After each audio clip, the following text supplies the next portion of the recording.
the government resource to the people has really helped. Mm-hmm. You got a lot of people, retired feds, living in, say, certainly in a place like Bowie.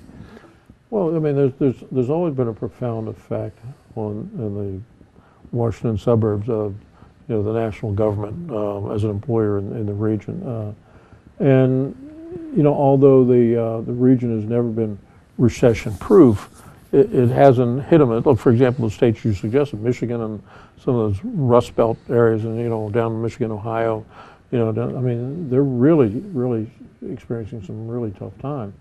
But you're right, Maryland is turning around. I think you're right. I heard some numbers the governor was talking about last week, and that's positive.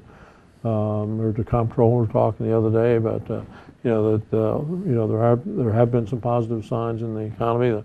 Some of the revenue numbers are peaking or tweaking up a bit. So I think there's some basis for some very cautious optimism, but there's still a long way to go. When talking about the governor, and I know, Len, you missed Friday night where you were invited to sit with the governor. The mayor had the governor over as a guest of his Friday night pizza and politics. And the governor was enjoying himself, and he was having, in my view, he was having a great time. We didn't talk much about politics, No. but he was so pleased to be there, and we thought he'd come in and stay a few minutes and leave. I think by Stayed a couple hours. 9:30 or 10 o'clock, he got there at 7. He was still there, loving the pizza and talking to the troops. And I think that was excellent for the mayor to bring the governor here. But it also shows that the governor, what my perception of it, that he's going to do more of the gubernatorial campaigning in Prince George and Montgomery, where it's voter rich and you can win if you're heavy in either one of those places. So I expect him to see him again. He kind of indicated he'd be back, which is great. And I'm then, sure of he course, enjoyed getting out of his bubble, you know. Oh, he did. I mean, his strap handlers said, and one guy said to Fred, he said, you know, I see him in a lot of these things, and I can tell whether he's enjoying himself. He said he's having a great time, and he liked Lito's Pizza and Jimmy Marcus. But he was saying, he says, just too bad And he that likes Len wasn't Guinness. here. Yeah. He did say, I think he did say that. Just you know, the low light of the day was that Len couldn't make it. Well, he looked. Yeah, he looked for him all over. Like, where the hell Yeah, he is says, he? where's Len Lucci? And you did the same thing, and I said, geez, I haven't seen him. Yeah. But it was, you're right, it wasn't nice. I think he came and we told him initially, you know, it wasn't really a political stressful event. I said the only thing I wanted to talk about in politics was to thank him for signing the bill to put the tax cap on the park and planning thing. That's right. And he made a commitment that he would try during the next administration to start putting money back in the highway user funds. Yeah, I think everybody understands that we're all in this together, and you know, if we can get the state, you know, moving in the right way, and then the counties and everybody will fall in line behind that. But I think he clearly understands the effect of that reduction on cities and counties. And you know, in our case, I mean, it was a big hole for us to fill in our budget. I mean, $2 million last year and $2 million this year, and we're expecting that trend to occur for at least the next 2 years before they start putting money in. But it was encouraging to hear him say, I understand the challenge, and I'm going to do everything I can to start putting that money back into that by, you know, probably FY 13 or so. I hated to quickly jump, but since we're talking about Governor O'Malley, and Governor O'Malley and the approach of his opponent, the former Governor Ehrlich, and O'Malley's got an ad in, a tough ad, where Ehrlich says he left the governor's chair and he left a surplus.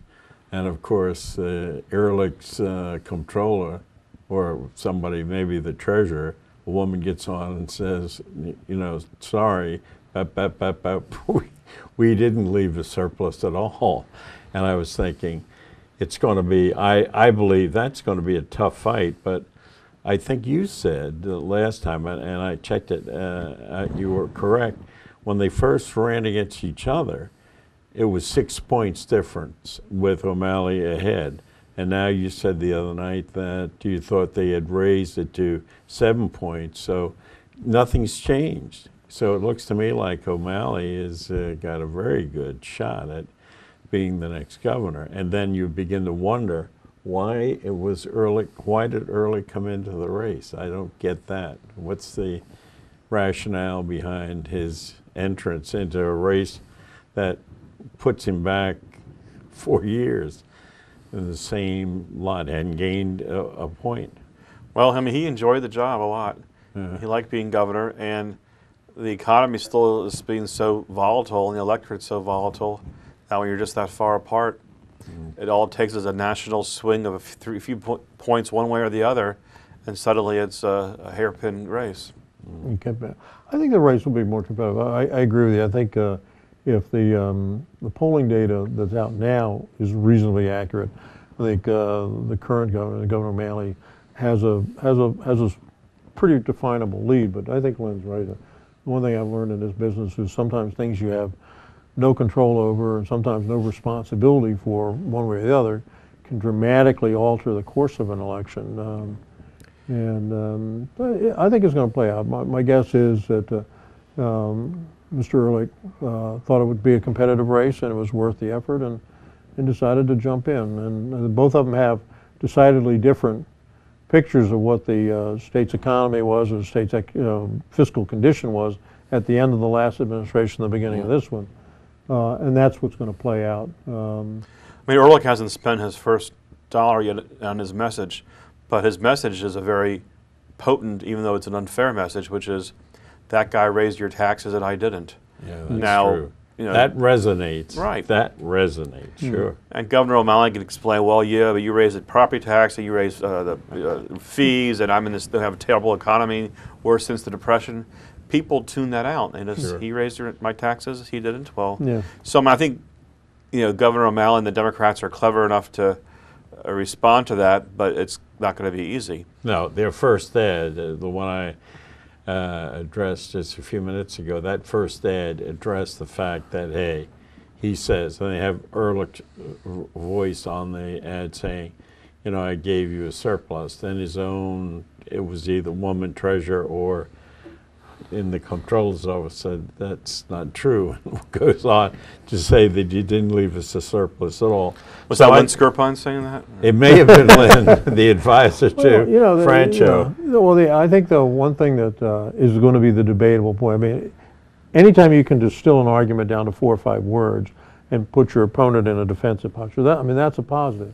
And that's going to work well for, probably that argument will work well for Mr. Ehrlich. If people start going back and say, well, yeah, it's okay to say I didn't raise taxes, but then when you start counting all the fees and all of the other things, and then you have to go back and look at what was the spending number, who spent more money, and what kind of deficit was created by each one. It's a more arcane argument, and it requires more of an intellectual review of the process. And if people take that time, then the O'Malley's argument becomes stronger and more forceful. If they take the bumper sticker approach, then Mr. Ehrlich saying, like Lynn points out, can be fairly effective. What do you think then about that race? I would go on record saying that I'm convinced that O'Malley wins, and I'm convinced that there hasn't been much change, except if you look in the financial area and those. But if that's getting a little brighter. But ground zero in this campaign is going to be Prince George's County. In 2006, Governor O'Malley was the beneficiary of a very high turnout from Prince George's County. He needs to replicate that in 2010. The challenge for that, though, is that in the primary, we're going to have a vigorously contested race for county executive, state's attorney, sheriff, 3 of the 8 senators. And so people might not be feeling lovey-dovey in terms of turning out the vote for the general election. And he needs it all. He needs all of that to come out. He needs to bring them back. And that, of course, as you move from the gubernatorial race and you move into our county and you look at the county executive race,